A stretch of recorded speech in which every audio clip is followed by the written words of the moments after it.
Take a look at any roundup of the best smartphones under $300 and you're bound to find a lot of compromise, particularly in industrial design. With its newest smartphone, OnePlus looks to change the game. The OnePlus X is the company's most affordable handheld ever, but you wouldn't know it by looking at it. How do the smarts hold up to the looks?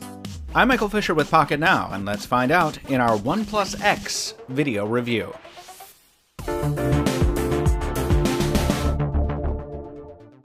More than anything, the OnePlus X is about style. While our initial hands-on featured the more expensive ceramic edition, even the standard Onyx build is exquisite. A pane of Gorilla Glass 3 up front and one of fire-baked, scratch-resistant glass on the backside come together in an aluminum alloy midplate complete with Art Deco-style striping and subtle chamfers that twinkle in the light. The volume and power buttons are easy to find with a thumb, easy to tell apart thanks to their texture, and their mechanical feedback is almost perfect. On the opposite side, the three-way notification slider is back, allowing ringer settings to be changed with the flick of a switch. In the hand, the feel is nothing short of sublime. By making use of a modest 5-inch display with fairly minimal bezels, OnePlus has produced an Android rarity, a smallish phone with top-shelf design that can be comfortably used with one hand. It's vaguely reminiscent of Sony's Compact series, but at a lissome 6.9mm, the OnePlus X is quite a bit thinner than those devices. And the use of a Full HD AMOLED panel means that blacks blend right in with the bezel, while colors seem to leap right off the screen. In this way, the OnePlus X outshines its higher-end sibling, the OnePlus 2, whose colors seem quite faded by comparison. Not all of the hardware is so winning. For one thing, this is one of the most slippery phones we've ever used. Tabletops, pant legs, armrests, you name it, our review device has slithered off all of them to fall on the floor. And while its glass is unscathed, its soft aluminum bears the scratches to prove it.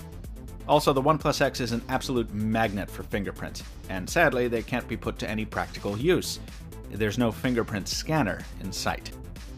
That's not the only missing feature spec hunters will lament.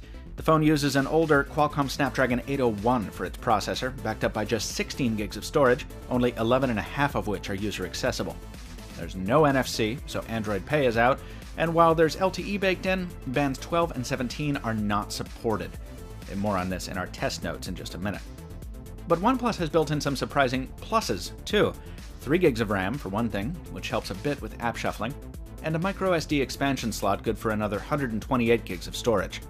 If you don't need that extra stockpile, you can double up on SIMs instead, and use the phone on more than one wireless carrier.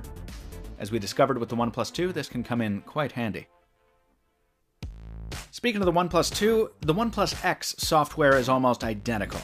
It runs Oxygen OS, a custom fork of Android Lollipop with a few added features, most of which are very useful. Probably our favorite one is one we've seen before. The OnePlus X offers an enhanced version of the ambient display that Google's Nexus family has. When the phone detects that you've picked it up, it projects the time and your waiting notifications onto the screen in a power-saving monochrome. If you've enabled Proximity Wake, it'll also do this when you wave a hand over the front-facing camera. Many parts of the software experience offer small but convenient upgrades over stock Android. Swipe anywhere on the home screen to deploy the notification shade. Decide which shortcut toggles you want displayed within that notification drawer. Choose what accent and LED colors suit you best, or skin the entire OS in a dark or light theme, and individually dictate app permissions like you can do in Android Marshmallow. As you can see, we're using on-screen soft keys instead of the hardware buttons, mainly because there are no backlights on the latter. If you do decide to use the capacitive buttons, you can assign shortcuts to double taps or long presses. And speaking of shortcuts, you've still got the option to draw a circle on the lock screen to launch the camera, or draw a V to turn on the flashlight. They're a little awkward, but once you get used to them, they can come in handy, sort of like the shelf that OnePlus has included on the leftmost home screen, a vertically scrolling array of widgets. If you don't like it, you can remove it.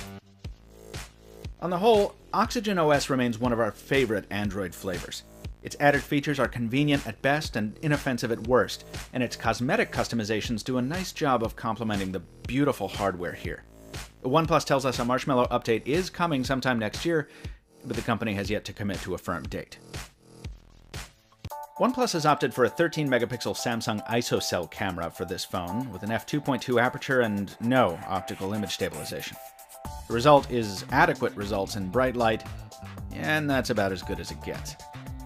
If you're planning on showing most of your photos on the phone itself, the AMOLED display helps a lot by artificially boosting contrast and saturation. You take them off the device, though, and the colors wither.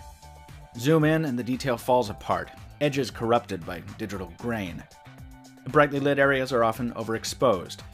Colorful rows of pink flower petals become a washed-out expanse of salmon-colored feathers.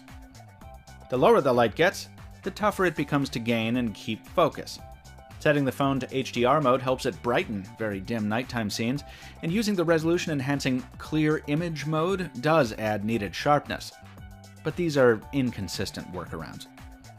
There's nothing special about the phone's video performance, which maxes out at 1080p and exhibits many of the same handicaps as the stills do, with the added shakes and shimmies that come from a lack of stabilization.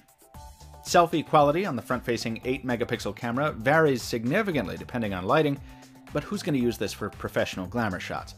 As with most selfie shooters, it's good enough given plenty of light, with a skin-smoothing beauty mode that does a good job of evening out your complexion without getting ridiculous about things. The camera suite is probably the weakest aspect of the OnePlus X. If you confine your photo sharing to casual stints on Facebook and Twitter, yeah, it'll get the job done.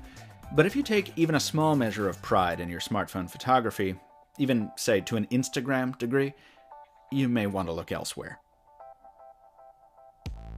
We tested the OnePlus X over 6 days on eastern Long Island, New York, and as expected, 4G network performance was inconsistent.